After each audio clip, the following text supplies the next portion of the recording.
So yesterday evening, I'll bring this over here and do this. Yesterday evening, Reddit actually got a post from community manager Zeke's about one of the upcoming characters. Now, a lot of people are already aware of this and are have been hopeful, but this finally confirms it. Obviously, other than the teaser that they released, which was just an image of like a beach water for the summer event. Obviously, an acorn to symbolize Squirrel Girl. There was a diamond to symbolize possibly Emma Frost, is what everybody is basically assuming. And then there was some footprints that symbolized Beast, and this was supposed to be a hint for all the three characters that were going to be coming up. So, community manager Zeke's finally confirmed everybody's suspicions and wishes, and posted yesterday evening, yesterday afternoon, I guess it would be at this point, that Beast is coming to the game. Now, if you go to Reddit, you can go there and read the post entirely. I mean, I'm going to go over it right now, regardless. But yeah, it's all right there at the top of Reddit for Marvel Strike Force. You can go ahead and go there and read it if you'd like to follow along. But yeah, so greetings, Commanders. The X-Men's genius, Gentle Giant, is leaving his lab for the battlefield, and this week we're diving into his kit for analysis. Along with this famous furry new friend, a mutant protector is moving into the arena store. Nick Fury is clocking into work, and a chance to get your adamantium fix is coming your way. Step aboard the Blackbird because we're heading over to visit the Uncanny X-Men. Interesting that they refer to it as the Uncanny X-Men because, I mean, that's technically a comic line, so I'm curious if they're potentially going to add that what is it? Descriptor tag to any of the X-Men eventually is the uncanny aspect, you know? Because they have the new X-Men, the uncanny, the OG just regular X-Men, and there's a lot of other variants. So that's the classic X-Men descriptor. Yeah, well, they had the original X-Men line, and then they actually had a separate line called the Uncanny X-Men. So there's they could technically separate it into a separate branch, you know what I'm saying? So there's different ones like they've had it's like the difference between Superior Spider-Man, Amazing Spider-Man, and just straight up Friendly Neighborhood Spider-Man. They technically could run different line tags for characters if they really wanted to. Angel, Cyclops, and Jean? Yeah. So, anyways, Beast. Wield brains and brawn on the battlefield with Beast, the X-Men's newest member. Beast is a mutant endowed with the incredible strength of muscle and mind. Physically, he possesses superhuman reflexes, agility, healing, along with the strength to lift over 10 tons. Mentally, Beast is one of the most intelligent people on Earth, possessing a genius level IQ. As a member of the X-Men team, Beast is a support specialist who uses science to backstop his allies. He grants X-Men allies a litany of positive effects, applies regeneration and heals on each turn, and slams enemies hard enough to flip their positive effects. Beast also introduces a new mechanic that takes effect in campaign and challenge missions, bringing a whole new meaning to stars and garters. If Beast is on your team with 3 or more X-Men allies, the first loss of a teammate in campaign and challenges does not reduce the medal rewarded. Patch up your X-Men with the Mutant Scientist. His traits are Hero, Global, Mutant, Support, and X-Men. His basic is Dignified Strikes. Now, attack the primary target and adjacent targets for damage and flip one positive effect to a negative effect. This attack flips 2 positive effects to negative effects during a counterattack or an assist. That's actually really new, to be fair. A lot of times what ends up happening is a lot of characters, when they do their basic, they pretty much just do damage if they're on an assist or they counterattack. They don't actually do their entire basics descriptor half the time. So the fact that he actually does technically more when he counterattacks or assists is actually pretty good. Um, so yeah, that actually, I wonder if that means that they're trying to get you to use Storm more with the X-Men because she has the chance to have assists with her passive. So that would mean that if you get the chance that Beast is chosen, he will strip 2 positive effects as opposed to the 1 from his normal basic. So yeah, that's pretty interesting. Yeah, Storm and Psylocke. So as it is right now, a lot of people they end up running Phoenix, Colossus, Cyclops, Wolverine, and then for the 5th they bounce in either Psylocke or Storm, depending upon the situation. So this means that if you're running Beast, you most likely would want to run Storm instead. Because let me double check the kit. So yeah, if you do, where is Storm? Storm, yes, because Storm has chance of speed up and chance for assists now from an X-Men ally, and fully maxed out it's 50%. Where's my Psylocke? There she is. And then Psylocke, does she have a chance for... Okay, so she applies counter. So this basically means that it depending upon whichever one you end up choosing, Beast still basically has a chance for a boost. I'm curious if Storm's going to be more preferable for that. I don't know, dude. I'm assuming, yeah, most likely Wolverine will be the one that's subbed out. You'll probably sub out Wolverine, put Beast in, and then have Storm possibly as your 5th for that group. Mainly because I think Beast is supposed to be focused for making the X-Men into a raid style team. So Storm probably is going to be more preferred for that type of grouping, especially when it comes to Ultima 7 and endgame content of the like. So yeah, I mean, at least he's beneficial as well from Psylocke's passive with the adding counter. But I could definitely see Storm being the more preferred one in terms of raids and everything with Beast going in there. But yeah, Wolverine's probably going to be the one that's subbed out. So it'll probably end up being Colossus, Cyclops, Phoenix, Beast, Storm. I'm assuming that's probably going to be the general grouping that people will end up doing for raids.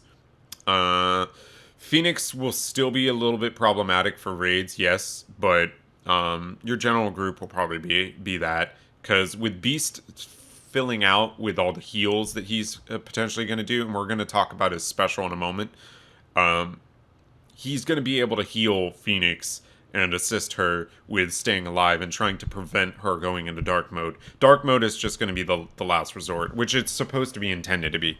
The problem is that everybody ends up using dark mode as the go-to method where instead of last resort method, you know. It's supposed to be if you're unable to clear normally, Dark Phoenix is there as backup plan. Plan B, if you will. But anyways, let's go ahead to Beast Special, which is Volatile Experiment. It is a 3/3 energy cost, so it means you get it on turn 1. It clears 2 negative effects on self and heals the 2 most injured allies for a percent of this character's max health. It also attacks all enemies for damage. So it's actually a 3-part special. It'll clear any negative effect on Beast himself. It'll then heal the 2 most injured allies for a percentage of Beast's own health, and he attacks all enemies at the same time. So most likely it'll probably be something along the lines of anywhere from 10% health to, I'm assuming, maybe max 25%, which will still be a lot. I doubt it will be the high end, but probably a mid-tier. That way he's not ridiculous, and because if he was on the end of 25%, he'd probably be more along the lines of what, like, legendary status, and I don't think they want to do that with him. So he'll probably be around like 10 to 15% health, maybe 20 max, at a T4. But yeah, we won't know until we see all the stats. But overall, that's a really good heal for the X-Men team, especially with the fact that it heals the two most injured allies. We don't know his speed yet, so he might actually go after Phoenix does her special initially. So yeah, this might be intended to assist Phoenix with staying alive after she does her special and pulls everything to herself. And yeah, that's definitely what it seems to be and what I assumed at the start. So yeah, again, this further just tells me that Beast is going to be subbed in for Wolverine and Storm's going to be the fifth. Let's go on to his ultimate, which is Mutant Enhancement. It's an energy cost of 4/6, so most likely it'll be a turn 2 ultimate.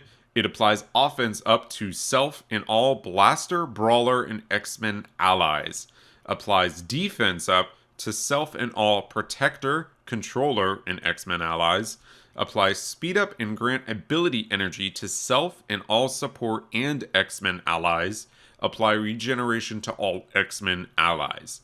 So not only does he give all the buffs to X-Men, he also gives buffs to specific types of characters. So if you have a evened out team that has a Blaster, a Protector, Controller, and a support, he's gonna basically be applying to specific buffs to each of those different characters. And the only one that probably won't get utilized, if you do have a separate team and you have Beast on it that's not straight up X-Men, he's gonna be basically spot buffing, if you will. He's only gonna throw buffs on specific traits. He's not going to be throwing buffs to the entire team. If let's say you were to take him in with the symbiotes and a random fifth, he's going to be throwing he'll throw offense up on like Carnage, Symbiote, Spider-Man. He'll throw defense up on characters like Hela, Loki. He'll throw speed up on characters such as Minerva. Minerva's a controller, right? She's not support. Night Nurse. She'll throw ability energy to like Night Nurse, but who's gonna use Night Nurse with Beast? And yeah, I mean the regeneration is only applied to X-Men, so he'll be getting all these buffs to himself. But as for if you have him in random teams, he's only going to be spot buffing. But generally, if you have him in your X-Men team, everybody gets offense up, defense up, speed up, and regeneration. That is massive for an X-Men team specifically. So that's a pretty good buff for everybody. And yeah, again, we don't know his speed stats, so depending upon where he goes, Minerva is tagged as support. Okay, so this will give ability energy to Minerva. So that'll be very good. But yeah, this is a really good ultimate, honestly. That is very good for buffing. Seems to be the case with a lot of the support type characters recently. They just give massive buffs to everybody. I mean, look at Ma. He was probably the most recent as well in terms of a support character. He just gives massive buffs to everybody, and it seems to be what they're trying to focus on doing. Is all the supports they want to give a grouping of buffs to everyone and heal a bit percentage of health. So that definitely not a bad thing. It's what support roles technically should be doing, is buffing and healing. Not really focus too much on damage. If they do, then hopefully it's just like, how they have Ma and Minerva doing it, which is basically like stealing to heal everybody on their team. What's going on, Underdog? Hope you're having a fantastic Saturday today. And then let's go on to Beast's passive, which is Stars and Garters. If this character has 3 or more X-Men allies at the start of the battle, the first ally death does not count against you for a loss of metal in campaigns and challenges. So right off the bat right there, that just means that if you take a full X-Men team or a 4-man X-Men team with a random fifth into any campaign node or any challenge, specifically the tier 12 challenges, that means that Phoenix can now die and you will not have it counted against you. So essentially, this is easy mode for the tier 12 challenges. So if you right now go to the challenges and you look at, is this one global? Which I forget what characters go in this. Yeah, so right here, if you go to gear tier 12, or not gear tier, tier 12 of the Orb Fragment Challenge, and you do a X-Men Global team with Phoenix and Beast and a couple others, this is easy mode. This is literally going to be easy mode. And yeah, you can have Phoenix die and you can complete the node and it'll be a-okay. You'll get the full credit. You'll get all 3 medals, man. Easy. So yeah, that's pretty potent, man. This is going to make a lot of content super trivial for people, and yeah, he's going to become a huge staple for campaign, for challenges. They definitely have something planned in the future to try to combat this, though, because if everybody can just throw Beast and do an X-Men team for every, this is just going to make X-Men dominate all the content, because why would you run any other group? Why would you literally run any other group in campaign or challenges that you can do X-Men in? Because you can just do Beast with Phoenix and a couple other X-Men and a random 5th if you want to, and just get easy three medals. You don't have to do anything. So that's good. They're gonna have content that is just gonna be ridiculous in the future, I'm assuming, to try to test people that do this.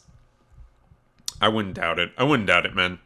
But yeah, other than that, on turn, apply regeneration to the most injured ally, probably Phoenix or Colossus. If that ally is an X-Men, heal them for a percentage of this character's max health.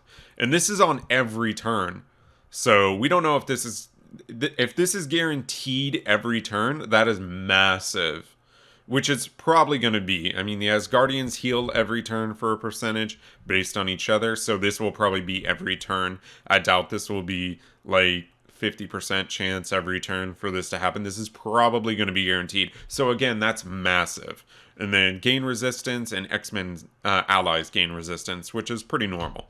But yeah, the very first part of that passive is massive for this game, and it's gonna define the rest of the content for the year, man. That is gonna define a lot. You're gonna just see X-Men dominate everything. Oh, you need to do this content? Just take X-Men. You'll get 3 medals regardless of what happens. So, yeah, that's gonna dominate a lot.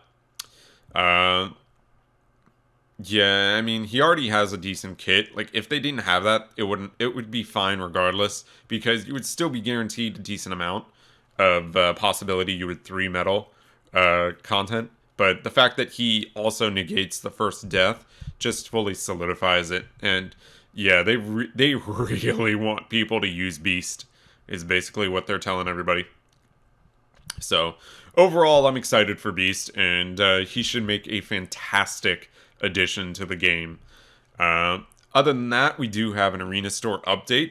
Blob is going to be moving to the Arena Store. So if you're looking to improve your Brotherhood 2.0 team and get Blob up there, he'll be in the Arena Store. So yeah, don't miss your chance to absorb his character shards and turn this heavyweight protector into a crushing force on your Brotherhood of Mutants team.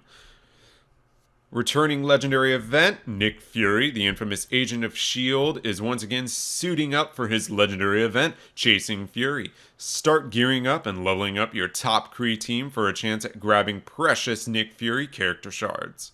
And then also for the upcoming blitzes, we have Yondu, the infamous space pirate, coming to plunder your character shards in the Centurion Hunter Blitz. And then unsheath your claws and go berserk, fighting for X-23 shards in your Target X Blitz. X-23 is X-Force's newest brawler and specializes in brutality, finishing her opponents.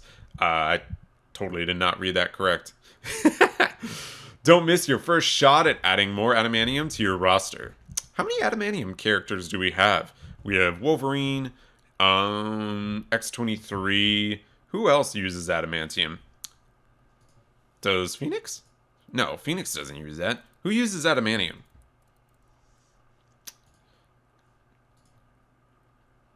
Totally forget who uses it. I can do this. Do this. Go to... No. Go to this. This is how you see real quick and possibly. So, where's adamantium? There it is. Oh, right, Captain Marvel. And Hawkeye. Oh, okay. Forgot about that one. So, okay. So, yeah, Wolverine, X-23, Captain Marvel, and Hawkeye use adamantium. So, okay. So now that would make 4 characters, right? Or 5. Whatever. I think I'm missing somebody. And then upcoming bonus events, we have the Merc Mayhem event coming up. Earn double character shards on mercenaries in the following campaign nodes upcoming up as well. So Korath, Mercenary Lieutenant, Merc Sniper, Bullseye, and then we'll also get a double Kree event drop for Kree Cyborg, Kree Noble, which I technically should farm. I pulled a good drop on her earlier this week, and Kree Reaper. So yeah, man. Overall, this is pretty exciting stuff to be upcoming to the game. I mean, Beast is going to be a fantastic addition to your X-Men team, so I'm pretty sure everybody's going to be recommending him. And yeah, that's a fantastic kit. That is a very meta-defining kit in terms of the upcoming game content. So yeah, be on the lookout for that, and good luck getting Beast.